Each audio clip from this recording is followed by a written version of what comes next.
Everyone laughed at him. They said his dream was impossible. But this man, this farmer, refused to believe them, because he believed in something stronger than doubt. He believed in himself. Meet Ramesh, a simple farmer from a small village. For years he watched his crops fail. No rain, no money, no hope. His neighbors gave up. They moved to the city, seeking better fortunes, leaving behind fields that had turned to dust. But Ramesh, he stayed. When people asked why he chose to remain amidst the desolation, he said only one thing: because this land still believes in me. He saw what others couldn't, potential where they saw despair.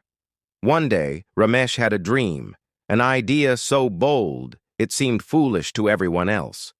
He wanted to turn his dry, dead land into a green paradise using rainwater harvesting. He envisioned a system of trenches and ponds that would capture every precious drop from the sky. But when he shared his vision, the villagers laughed. "You can't change nature," they mocked.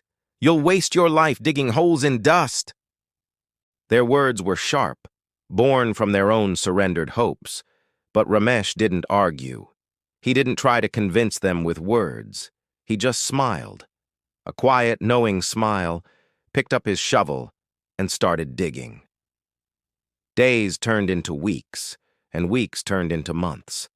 The sun was merciless, beating down on his back as he carved into the hard-packed earth.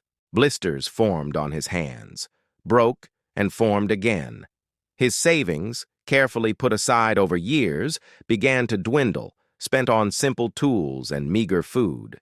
His body ached with a fatigue so deep it felt like it had settled in his bones.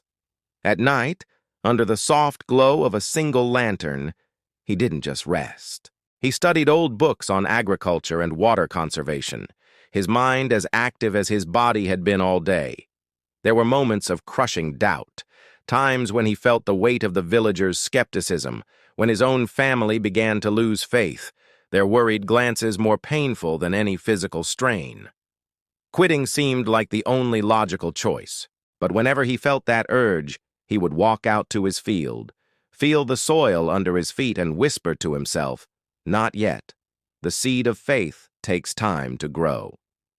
He held on to that sliver of hope, nurturing it in the darkness, just as he hoped to one day nurture a real seed in the ground. Then, one afternoon, it happened. The sky, which had been a clear, unforgiving blue for so long, began to darken. The air grew heavy. And then, a single drop of rain hit the dusty ground, followed by another and another. The skies opened. Rain fell. Not in a destructive torrent, but a steady, life-giving shower. Ramesh looked up, a wide, genuine smile spreading across his face as the cool water washed away the sweat and dust. And the water stayed, just like he planned, filling the intricate network of trenches he had painstakingly created. The next season, he planted seeds with renewed determination. He wasn't just planting seeds, he was planting his belief, his hard work, his unwavering faith. And this time, they grew. Tender green shoots broke through the surface, a vibrant contrast to the brown, cracked earth that had dominated the landscape for so long. Soon those shoots spread, transforming the once dead land into a carpet of green. The villagers couldn't believe their eyes. The field that was a symbol of their failure was now an oasis of life. Within a few years, Ramesh's small field became a thriving, prosperous farm. But he didn't keep his success to himself. He taught others his methods, sharing his knowledge of rainwater harvesting and sustainable farming. The same village that once mocked his dream now looked to him as a leader, a savior.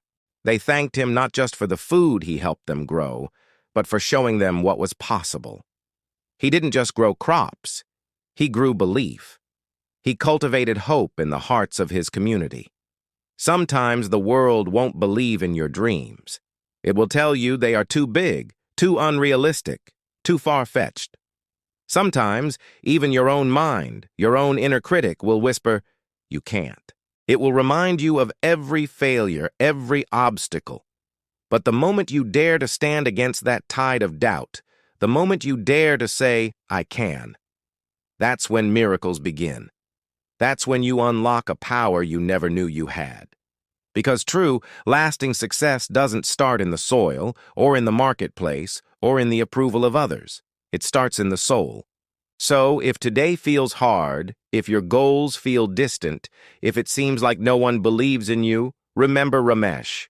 Remember the farmer who faced a barren land and a village full of doubters, and changed his world with nothing more than faith and persistence. He is a testament to the fact that you don't need perfect conditions. You don't need everyone's approval. You don't need a guarantee of success. You just need one thing: believe you can.